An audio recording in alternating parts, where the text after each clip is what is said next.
actually haven't looked at them to make sure everything is working. So great, there's nobody out there. Maybe one person is watching. It's fine. Um, okay, so that's number one. Number two, the thing I wanted to show you before we head into the actual application is if we go into the security operations menu, we have, um, let's see, Chris, the ServiceNow magician.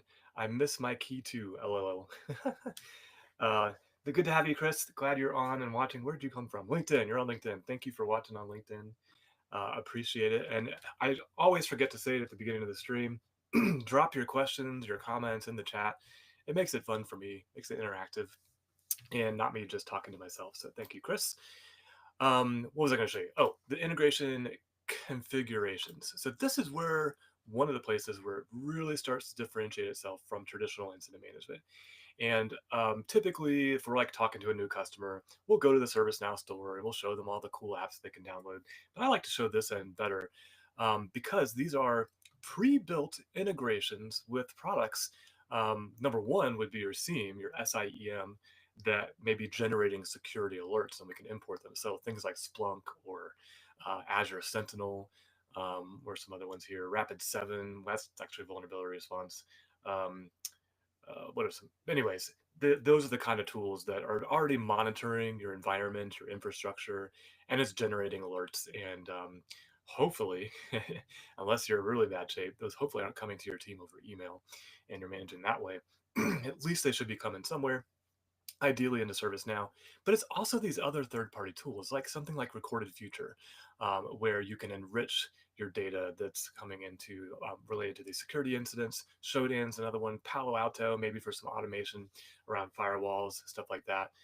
CrowdStrike, Splunk, I already mentioned, Checkpoint, some other ones here. Carbon Black, Tenables for vulnerability response. We might do a future live stream on vulnerability response, but what I want you to take away from seeing this is what could ServiceNow be doing, automating, orchestrating in the background to help your security teams do their jobs faster, right? So their job, time is of the essence, right? They're trying to protect you and your organization. So if we can bring these integrations, these third-party tools to their process and automate where appropriate, it really helps them kind of accelerate their processes and get things done. So these are the tools. Then there is, okay, so what do these tools do, Justin? So let's just go look at some integration capabilities. Things like blocking a request or searching email and deleting stuff, maybe phishing emails, enriching an observable. So what do we know about this IP address, or what do we know about this URL? Getting a file, getting host details, getting who's logged on to a PC or a server, getting network stacks. What are the running processes so that I can look at that and not have to remote into the machine some way, SSH or Windows desktop, remote desktop or whatever. Get the running services. Isolate a host. Maybe it's been compromised and it's got a virus and you want to isolate it. Remove the isolation because maybe it wasn't really a thing. You didn't need to.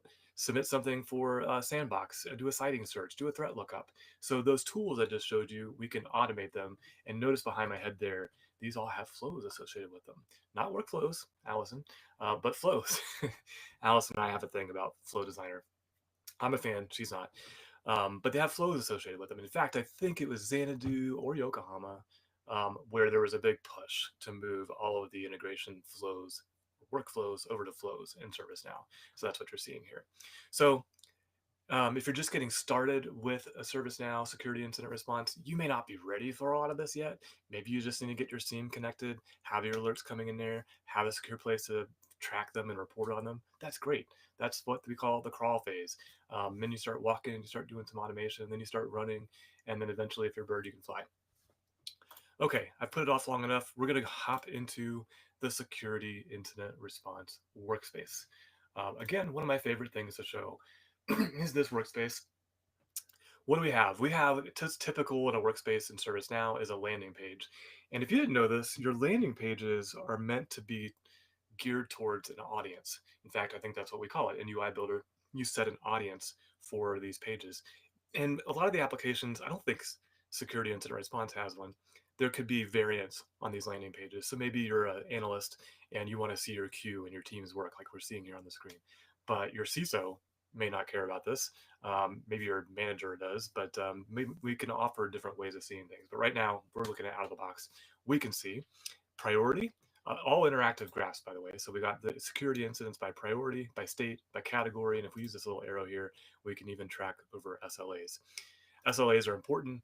Um, and I should have mentioned that earlier. They're separate from the ITSM SLAs, right? So you may have different, more critical SLAs related to security incidents than you would your um, IT service management incidents.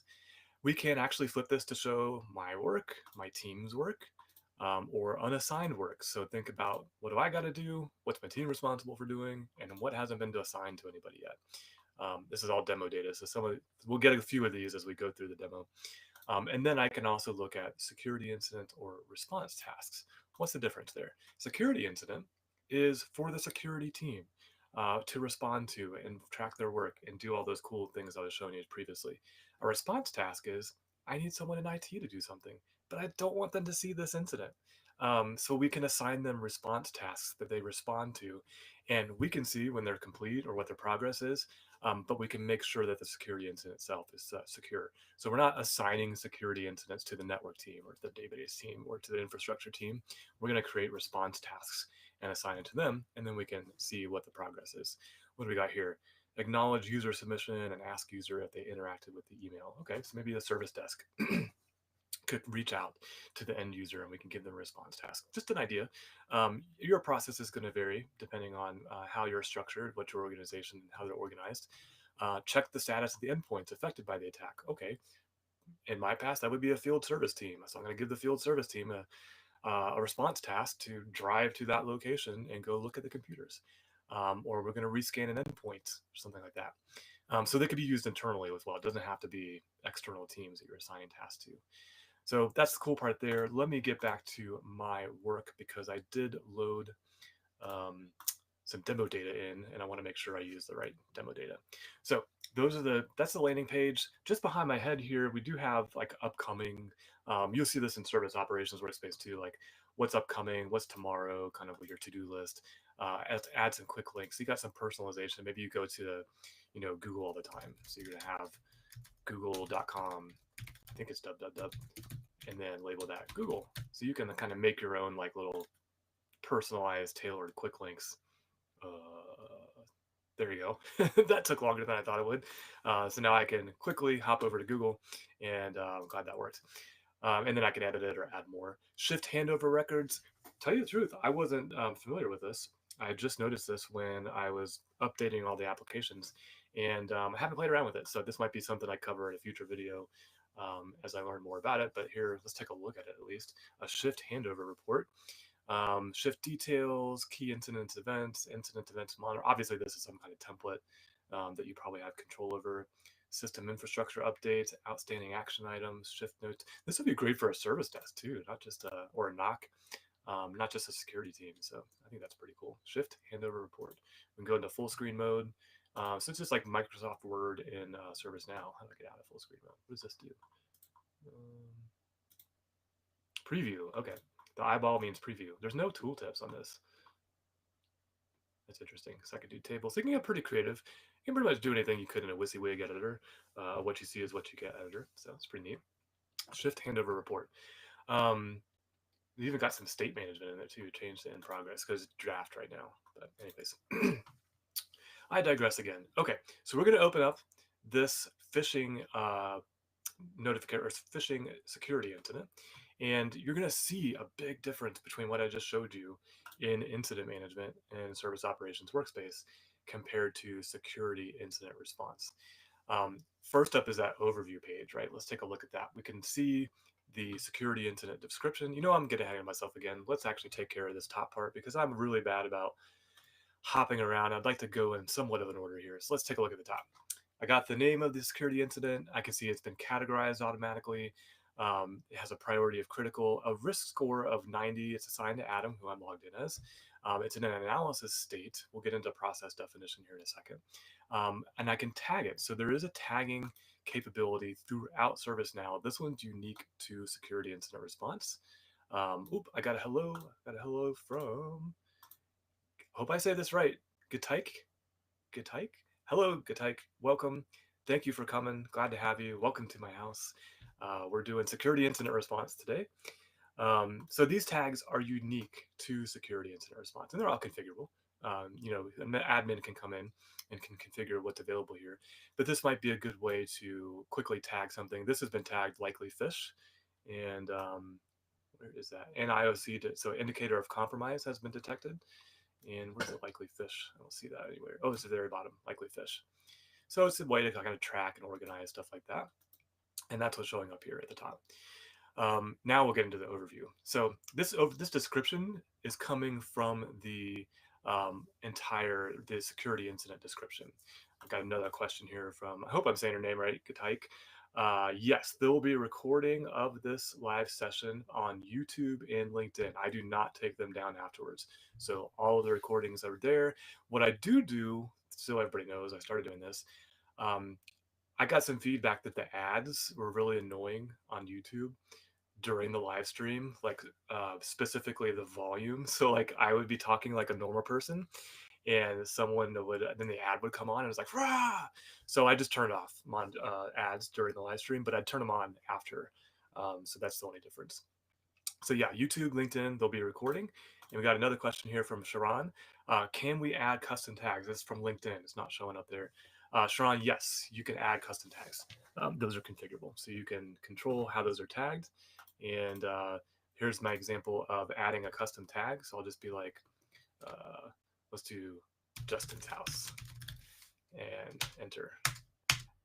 There we go. I just created a custom tag, and now that belongs, it's visible to me. You can actually, the tagging system in ServiceNow, you can control who can see tags. Maybe you're like a group that has some shared tags. And these tags are configurable too, so you don't have to use the out-of-the-box option. So two tagging options for you there. Sharon, hope that's helpful. Thank you for being here.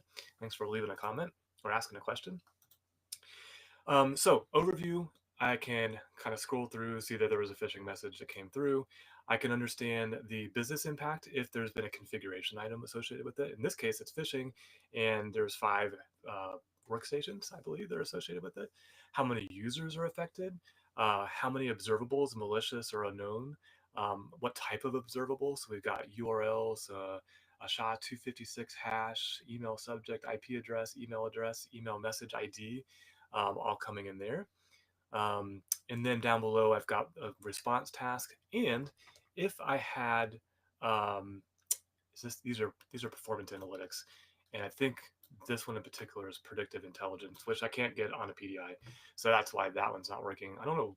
There's no child security incidents for this incident, but if there were, then it would show up here under the child security incident by state. So we have the ability, like if you got 5 fish reports and it's all related to the one fish, PHISH, then you could put them all under one security incident, and then the rest would be child security incidents. Got another question here. Use of creation of process automation designer and playbook in the security incident response module. Yes, there are playbooks. I'm going to show a playbook here in a second, and you do author and maintain those using PAD or process automation designer. So that's a yes. I didn't have that on my list to get into, but maybe if we've got some time towards the end, if there aren't a lot of questions, I can hop into process automation designer and show you the playbook that we're going to show here for this particular security incident. Let's jump into the details. Here's a short description, which we're seeing at the top in the header. There's the longer description, which we saw on the overview page there. And then the rest starts to look kind of familiar. We're still kind of in similar incident territory here. We've got a number for the incident, when it was opened, what the state is. The states are definitely different.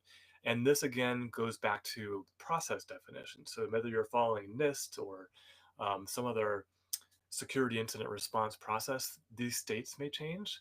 But in general, an analyze, contain, eradicate, recover is the general flow.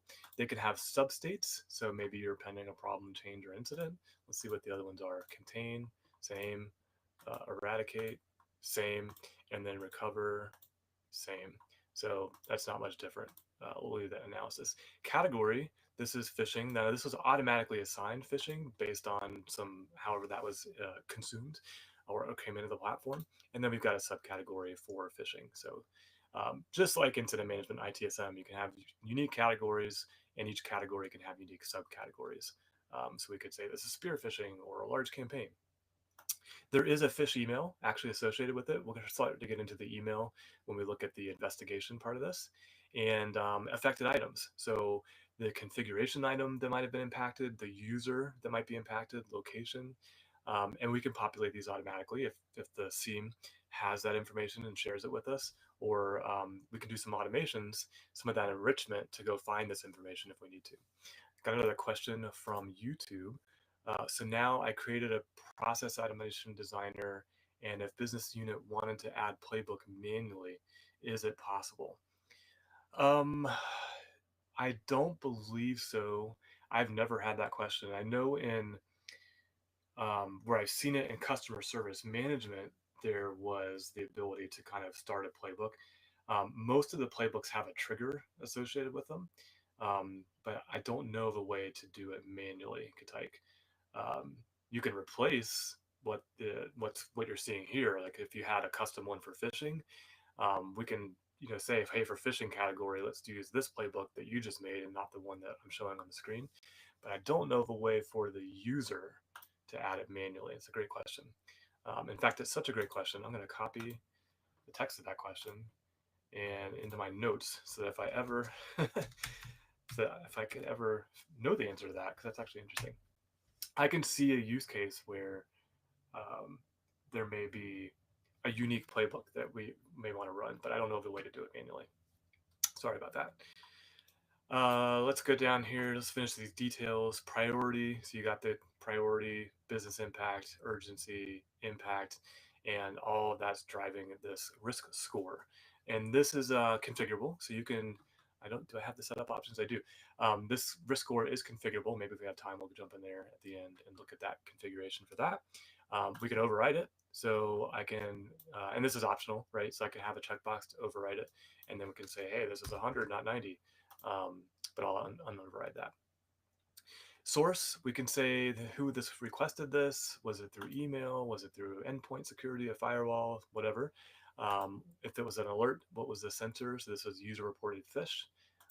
And then the alert rule, if there was one. If we're doing the parent-child stuff, we could have parent and parent security incident. So this could be tied to any tasks. So we have parent here and we're seeing other tasks. So if I did INC, we would see incidents from IT service management. This parent security field is just for, let me get rid of this right here. This is just for security incidents. So it's just going to show me SIR tickets to relate it to. And the nice thing, if you're not familiar about using these, is, and I want to say this accurately. Let's say this accurately for parent security incident. You can configure the system so that the child incidents close when the parent incident closes with the same resolution reason.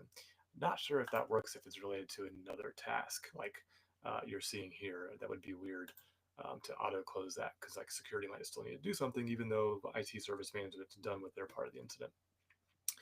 Assignment, so the group and who is assigned to, and then let me address another comment before I get into access controls. Because the business unit will work on workspace, right? So they click on more option in that form, and from there you can add playbook manually. Yeah, like I said, I haven't done it before, but when we get to the playbook, we'll see if if there's a way to do that out of the box. Oh, look at that! So I just didn't look, so I can add a playbook right here. I have another manual malware playbook template v1. Okay, so Gatek, I think that let's just do it. Let's have fun and do it. We're going to add a playbook and we'll come back to the access controls. Are you sure you want to add manual malware playbook template v1 playbook? Adding another playbook might result in repetitive activities being executed. Yeah, I'm okay with that. We're having fun on the live stream. Attaching the playbooks. So hopefully you saw there that there could be more than just one playbook in the demo environment. We have a phish playbook that was already associated with this. And now I just added a manual malware playbook template v1. Thanks to Gatek asking about it. I didn't even know that was there in the ellipsis. So good to know. But while we're here, I can compose emails. I can create a case in customer service management, an incident, change request, problem, outage. I can calculate severity, report a risk event if you're using integrated risk management. I can associate it with a MITRE attack technique. I can show the MITRE attack info if I wanted to. So there's that MITRE attack popping up and showing me stuff I can do, or maybe some ways that techniques people were exploiting this. And then what was the other ones in there? Add to security case. So back in Xanadu, I hope I'm saying that accurately. It may have been Washington, but security case management became a thing, an application. So we could add that to a security case. That could be a future live stream or future video. And switch to classic UI. For those of you that don't know, we refer to the classic UI as a non-workspace view. You'll also hear it called UI 16 or legacy UI or classic UI. It's helpful here because some of the integrations aren't all workspacified yet. And so depending on how your system's configured, you may need to switch to the classic UI, which will just open a new tab with that security incident in the classic UI. We'll show those again if they load up. Let's see here. And then we can cancel or delete. Delete's usually turned off in production for most users, but for some reason this guy has it. But delete. Okay, I got another comment. Let's see. I have a question on the security incident response ticket, which I'm working now. Go for it. Yeah, ask away. No need to warn me. You can go ahead and ask. So the SIR ticket is created through service catalog, right? So if someone approved that request, then it getting converted to SIR, or else directly it will convert. Okay, great question. And what's funny is a lot of implementations, when we ask the security team, do you want any catalog items? The usual response is no. But I encourage the catalog items because there's things that your security team does that are actual requests. Think about like if I'm um, standing up a new application. I'm in IT, right? Standing up a new application, and that application is external, and I've got a firewall in place, and we can't get to that IP address, or we can't get to that URL. You may want to make a request to the security team to whitelist an IP address or whitelist a URL. That's an example of a catalog item. Another example is maybe I need to, I don't know. That's one example of where you use catalog items. What I think Kataik's talking about is a request that came in through IT service management and creating an incident, a security incident from that. There's no out of the box conversion, Kataik, to convert it to a security incident. And as I say that, let's just hop over to that one we were looking at in service operations workspace. And let's make sure. I don't think there's a way, well, I'm wrong again. Here we go, create security incident. So yes, apparently, if it comes in through the IT service management, we can apparently create a security incident. So let's do it. I love it. I love the questions that I don't anticipate. Let's see what this looks like. So it's going to, well, Adam has access to security incident response, so that makes sense. So it copied over the requested by, it's immediately an analysis, copied over the location. It did do the impact priority, automatically assigned the assignment group, and it's populated the short description automatically for us. So, pretty cool. I did not know that was possible. So, yes, is the answer to your question. If it comes in through IT service management, we can convert it. And you said requests in your comments. So I'm gonna just comment on request. We would there's not an out of the box way to flip a request. So requests are very specific to a workflow and a purpose. What is this request for? And if your catalog is built out properly, you shouldn't be getting security incidents through request unless you're doing something where it's like you're using a request for reported issue or I have a problem, and that's not a great use case of request. I wouldn't recommend doing that, and you wouldn't be able to convert that over to security incident without some customization in order to do that. So oh, he's got one more follow up there. Like as an end user, we don't know whether it will create a normal incident or SIR incident. If I raise a service request, service catalog, then that request should be approved. Yeah, in theory, I just wouldn't go the request route. That's the part that makes me kind of icky, if you will. Then it only should create SIR or else a normal incident, right? Again, those are configurable in your request workflows or your request flows if that's what you want to do. Again, I wouldn't. Your request catalog should be very specific to what's being requested. It shouldn't be a venue or a channel in order for people to bring in incidents. So, all right, let's hop back over and let's talk about access controls, because this is another thing that is very unique to security incident response that isn't built in to IT service management, and that is controlling who has access to the security incident. So right now, who has access is the security incident response team, or I think we call it CERT. Yeah, it's right there, CERT, SIRT, in our demo environment. But that could be anybody with the role for security incident response can see this incident at the moment.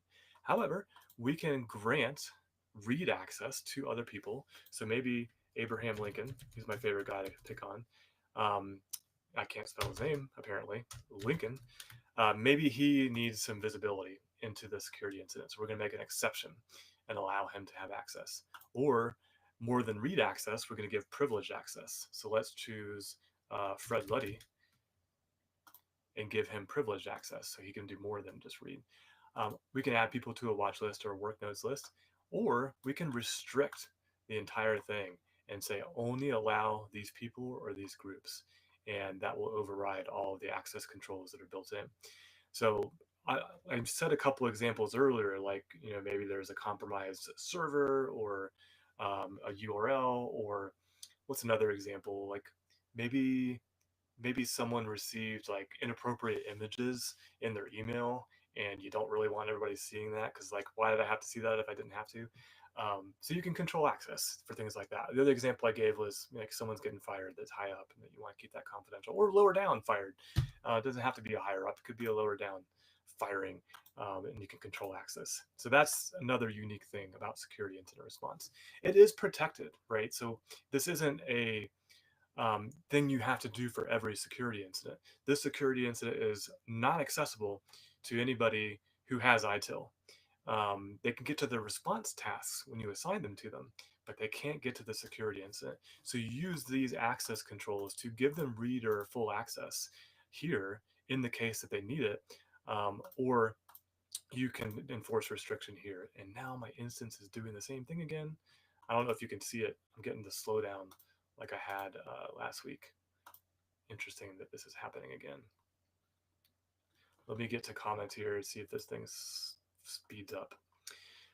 But here in ServiceNow in SIR module, without any request accepting, it is creating an SIR. Yes, this particular one was a user reported phish, so it automatically created an SIR record. That's correct. If you check in the request there, you can find the request also, but without approving it is SIR incident. Again, there is no direct conversion of request to SIR incident. I don't know, there might be a language I'm not understanding yet here, but there's no out of the box approve a request creates an incident. Now you can make that. If you wanted to make a request and say incident, and then you had a flow that said send this for approval. If it approves is yes, go ahead and create a security incident record. Yeah, that's something you can, drag and drop, low code, no programming needed. You could do that in Flow Designer. Would I recommend it? No. Stuff shouldn't be starting with a request. That's just a bad start. The request should be specific to what somebody needs. He says, no, I'm working on SIR. Yeah, I get it. I think when you say request, I think my mind is going to actual requests. So, but yes, if you want approvals before an SIR gets created, that's definitely an option. You can definitely configure ServiceNow in many, many types of ways to do what you need it to for your use case. As we're scrolling through here, last thing here are some notes. So obviously work notes, comments, stuff like that. All right. That's like the basics of that's kind of similar to incident management plus the security stuff. But we also have this investigation tab. What is going on? Let me close these things. And I'm going to give you guys, I came prepared for things not to go right. I have, let's see.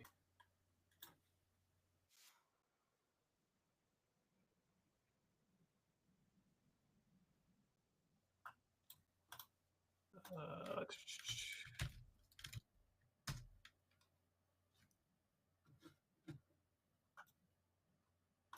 I'll show you what I'm doing. I am canceling my transactions. That's a little trick for you admins.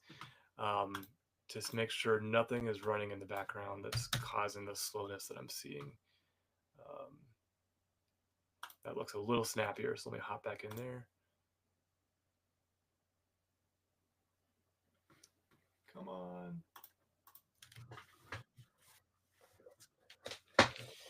This is at the same time this happened last week, and now I'm frustrated again.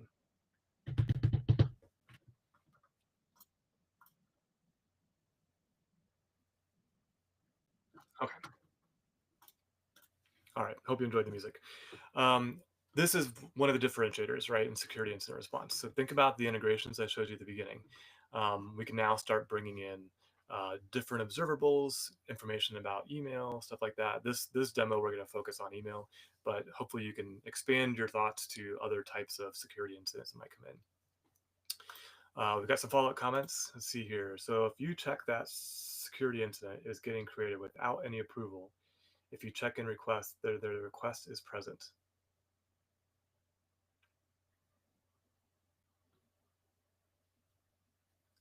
I still am not understanding where a request is coming into this. Without approving or rejecting, it is getting created SIR directly. You know, I'll just, requests have a workflow or a flow associated with them. So you are in charge of the behavior of those requests. Um, there, if you have an approval associated with it, after that approval is approved or rejected, you control what happens next. Out of the box, there is no request that creates a security incident. Security incidents are typically created from integrated SIM, that's like Splunk or the ones I mentioned earlier, where it is alerting and creating security incidents, or you have a security incident record producer, which is not a request, a record producer on your portal that someone fills out, or you have an email ingestion where email is coming into ServiceNow and whatever parameters you define, you can create a security incident. It could come in through another integration, all those integrations I showed at the beginning, or you as a user can come in and create a security incident as a security incident user. Those are the typical ways. Requests usually aren't a way unless that's been designed into the workflow. So the observables that we've got here, let's just walk through. I'm going to look at my notes here to make sure I cover this correctly. First, I can see all the affected users for this phish. So I've got 5 people that actually received this phishing email. So that's helpful.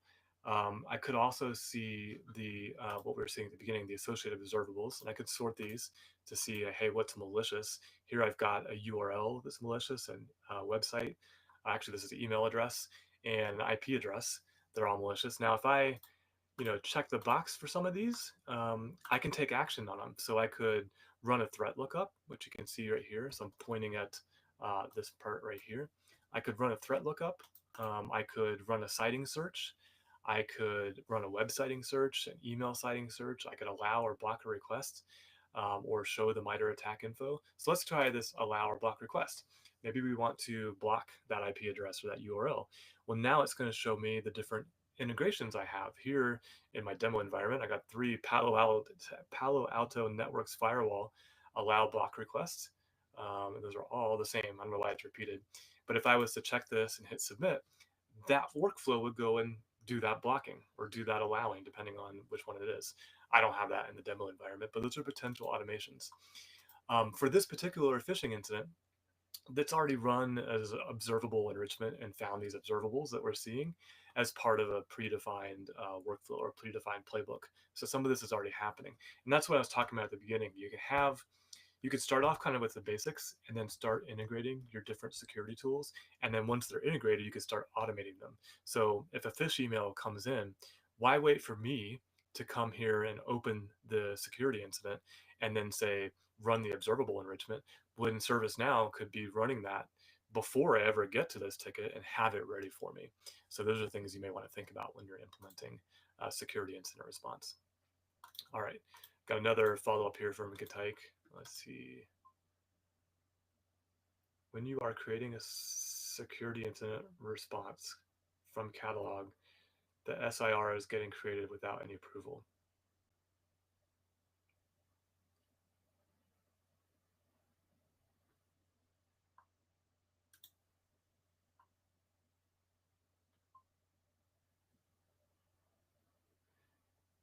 Yeah, are you asking like to go outside of like to look at his work? So if you look at the homepage here at Gatik, this is all about security incidents. There's no request here. If I go to here, I've got security incidents, I've got response tasks. Okay, here we got inbound requests. Is this what you're talking about? Show open requests, show all requests. So yeah, I don't, in my demo environment, I don't have any requests. Let's follow this. Since you seem to know a little bit more about this feature than I do, let's hit new. Security requests. Okay, this must be what you're talking about. This is new territory for me. I don't typically show this when I've actually shown this to customers. So let's just walk through here. Let's set a location, Brisbane. Let's set a configuration item, MacBook Air. And description, demo for Gatik, demo. And I'm going to save this. And now I've got, okay. Yeah, I'm not going to go to the application navigator because I found it in here. Gatik. My stream is a little, you're a little bit behind what you're watching versus what I'm showing. So I think I found what you're talking about. Okay. So here's where you're talking about converting it. And what are other options? We can close it, we can save it, and we can convert it. So I guess this is on the portal. We can check that out for sure here. I'm surprised I didn't know about this security request. Do.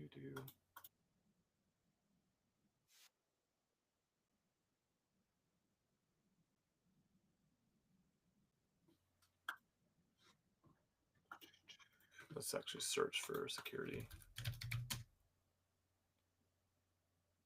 Endpoint security. Yeah, see, these are things like, probably catalog items. Renewal certificate is a good one. I don't see the security request one. Let's try security requests. I guess it could be a record producer on the portal. There's not one in my demo environment, and as you can see in the demo environment, there wasn't even any requests here. I had to create one. So obviously, this isn't part of our typical flow, but we've got it here. I'm going to go ahead and save this, and I don't see any approvals associated with it, Gatik, like you were talking about. At least out of the box, there's no approvals, and yeah, so there is a convert to security incident button there on the upper right. So I guess that would be the way to convert that. There we go. We've got some alerts there. Security incident was created. It was assigned to Emily Green, and the business impact calculation applied from aggregate from severity calculators, business impact to high. Is that what you wanted to see, that being converted? So now that we took a security request and converted it to a security incident. Let's actually look at all the security incidents, all open. And we'll sort by number here. There it is. So there's the one that was created from the security request. And it's a good example of one where some automations haven't been run, because notice there's no observables associated with it, right? So yeah, okay, so we could take a security request and convert it into a security incident. And now that I know this is here, there could be a record producer on the portal for someone to submit a security request. And to answer your question, a few questions earlier about approvals, again, just like requests, you could have a flow associated with this that as the state changes, it takes certain actions. So that would all need to be configured. I don't know, since I didn't know this existed, I don't know if there's already flows configured for this or not, but you could definitely build some. Definitely build some. Okay, so I was showing there kind of how to use the information, actually use the observables and take certain actions on them. We could also view the information. So if I scroll down there, I could see the threat lookup results for that particular URL and take action on them. And if there were any enrichment results and stuff like that, would show down there. I can also unlink it. Maybe this observable, maybe this IP address is not associated with this phishing incident. So I could come in and I could unlink it. Well, I can download it. Or if I needed to, if I found another observable and I wanted to create a new one or multiple new ones or upload a secure attachment, I could do that. I've haven't done the multiple new ones. List observable, comma, new line, or pipe delimited. Okay, so I guess you could paste some stuff in there. Let's just see. Pipeline. Let's do my blog justin.house pipeline, and then we'll do, what is it, Google 8.8.8.8. Let's submit that. Ooh, it worked. Maybe. Where'd they go? There they are.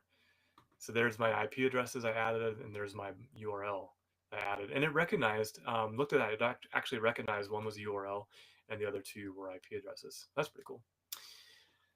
Second thing here, configuration items. So we can, somewhere this ran and populated the assets, in this case, computers. So one thing I could do if I had an integration with a proper tool is I could view the associated info. So if I had something that was going out and getting the running processes or the network stats for that, I could get that for both of those. Or I could get the running processes, get the network statistics in order to populate them down there. Or I can isolate the host. So maybe I want to use my universal demo generator to isolate this particular host. Obviously, we would be integrated with something like a firewall or the network equipment, or maybe even an endpoint management system like SCCM or Intune to isolate that particular host. And it doesn't have to be a computer. This could be servers. This could be network switches. This could be anything in your environment that we were pulling in and relating to the security incident. The point of this is that we can have information here and take action on it, so you don't have to go to another tool to do something. Obviously, it takes time to build out all that, cool bells and whistles, but you can imagine that could be very helpful. Last thing on this one is this was already done. So part of the playbook here ran an email search. We could open the email search, see how it was configured. This one had searching for the subject and the sender, and it had some criteria defined already, and it associated with the security incident. So that search ran automatically based on however this was configured to come in, and it found the emails. So it found these associated emails sent to these different users. And if I want to click on it and see the email, I can open and see everything about the email, who received it, what the body was, all that stuff. See the email headers associated with it. Maybe I'm hunting and trying to figure out where this is coming from or who the bad actors are. So again, bringing all this data to your fingertips. Now, Gatyke mentioned at the beginning playbooks. This had a playbook associated with it for phishing. And because he asked the question, I learned that we can actually manually add playbooks. So I've got the manual malware playbook here. The one I was prepared to show you was this analysis playbook, where some automations took place. Right now, we can see it completed sending an email acknowledgement to the user when they reported the phish. So Robert Smith hit the report phish button in Outlook or wherever he was using email. And so we can see the email he received automatically from ServiceNow. And then this next step was observable enrichment. It looks like they're still being fetched. So some stuff's still running in the background in their flows.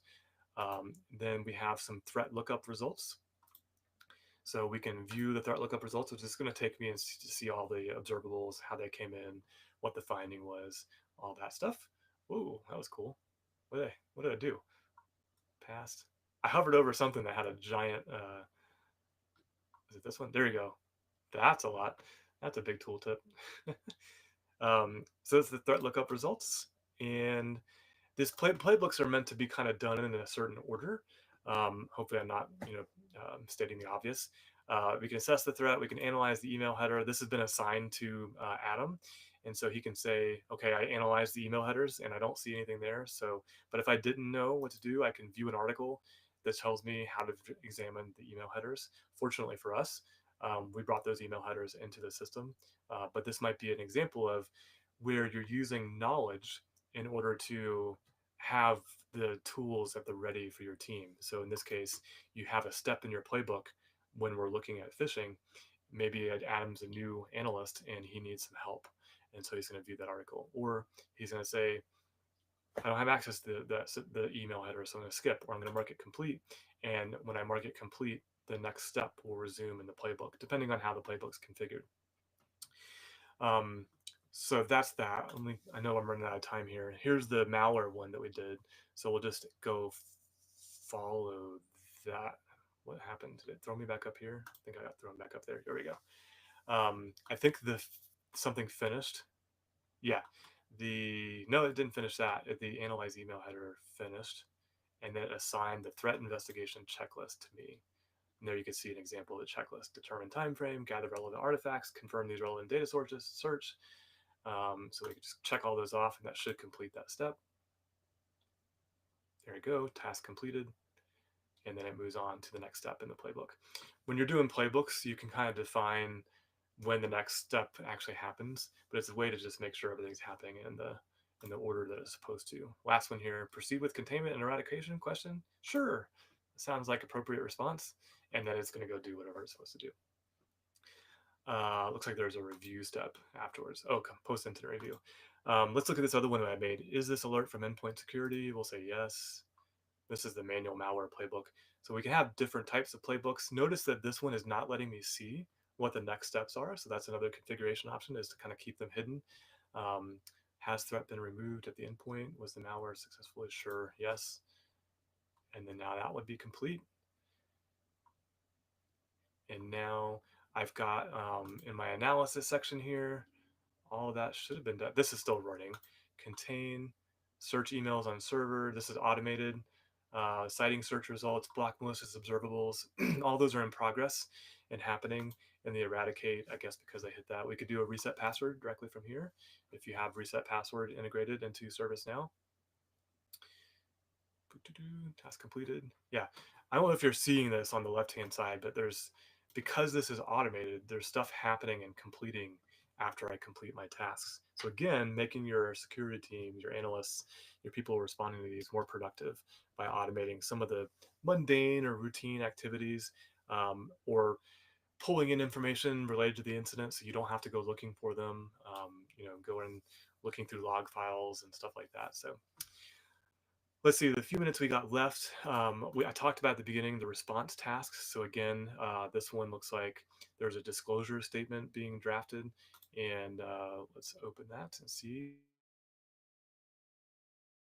what that task looks like. I wasn't expecting that to open in a modal. Oh, I have it open a new tab, so I could do it that way. That's interesting. So there's my task, typical task stuff associated with that. My related records, so this is kind of like incident management, but a little bit more. So we can see configuration items, users, related users, but I also have threat intel. So there's my associated observables and threat lookup results. Since it's phishing, I can see the phish emails. If there were related security incidents, I'd be able to see those there. If we had SLAs, looks like I have 9 task SLAs. Let's see, these are all response SLAs, and I have 2 in progress, so that's been canceled. Who knows in our demo environment, but it looks like one was created for medium and low risk score, and one was created for high risk score. Remember, I was messing around with the score earlier. I overwrote it, so maybe this is my fault by changing that. Source events and alerts. So depending on what you have integrated, you could have events and tickets and stuff like that. My citing search. There's my results and sightings. Email search and delete. I had one email search that I showed you there. Observable enrichment. So what comes to mind here is, what is it called? I showed it at the first screen. I keep thinking first response, but it's not it. There's services, third-party services that can take your IP addresses, your URLs, whatever your observables are, and enrich them. And then endpoint detection response. We can see any processes, network statistics, isolate host entries, again, if those things are integrated. Reports. So if I need to create a report, I don't have any templates loaded on mine, unfortunately. Other records that might be associated. So maybe I have incident changes, problems, or outages associated with them, or I need to create one. Maybe I need to do a change request in order to resolve this particular phishing incident. So it pre-populates some of the details for me, and I can create a change request. Any emails that have canceled, go away. Any emails that have been associated. Looks like 2 emails have been sent. One is the acknowledgement, and one is that the security incident has been updated. Any knowledge articles that have been attached, and any customer service management cases that are associated with it. I was hoping to get the post-incident review. Oh, I do have the assessment. So let's open up in a post-incident review. This is your chance to kind of do your post-incident or PIR processes. And this one, we have an assessment for him to complete. Ooh, it's so pretty. So much prettier than the old assessments. Did the incident cause damage before it was detected? No. Should additional logging be enabled? Maybe, yeah. Maybe I, couldn't find email headers. Maybe. Was the cause identified? Yes. What are other systems affected by the same attack? Yes. And it'll probably want me some follow-up questions. Did existing alerts and monitors detect this problem on all affected systems? No. And what services were affected? I think this is freeform. All the services in the world. Oh, wow, there's more. Containment. Okay, so I can collapse this section. Containment and eradication. What information do we require, preserve, secure, and document? How do we contain it? How do we eradicate it? What vulnerabilities do we identify? Were customers affected? Post-incident activity, do we schedule a lessons learned meeting? This is a lot to do on every incident. I'm realizing this might want to be scaled back, but there you have it, a good example of a post-incident review assessment in security incident response. And that took us to time. So I didn't get to open a playbook and show you Gitaik, but yes, playbooks are pretty powerful. If you're going to use security incident response, not leveraging playbooks would be a mistake, in my opinion. So they really kind of help with the automation and orchestration part of security incident response. So I hope this live session was helpful to you all. I learned 2 new things. My takeaways are that I can manually add a playbook. Didn't know I could do that, and I didn't know about the security requests. So thank you for sharing those with me and letting me follow that thread, kind of where it went. If you didn't know already, I'm here every Wednesday, 1 p.m. Eastern, 1700 or 5 p.m. UTC. If there's ever anything that you're wanting to see, shoot me a note on LinkedIn or leave a comment on the live stream comments on YouTube or LinkedIn. It'll alert me. I'll see it. Happy to evaluate whatever people are wanting to see, and would love additional ideas. So far, I've just been kind of following what I'm passionate about, what I like. As soon as I stop talking and put the video on, there's going to be a couple of screens that show. One of them has a QR code. That QR code will take you to all my socials. I haven't been posting to Instagram and TikTok recently. I've kind of limited my post to LinkedIn and YouTube, but all my socials are there, including a link to my blog. I enjoy doing this. Thank you for coming. Thanks for dropping questions in the chat. And I'll see you next week in my house for open house sessions with Justin. Thanks, everybody.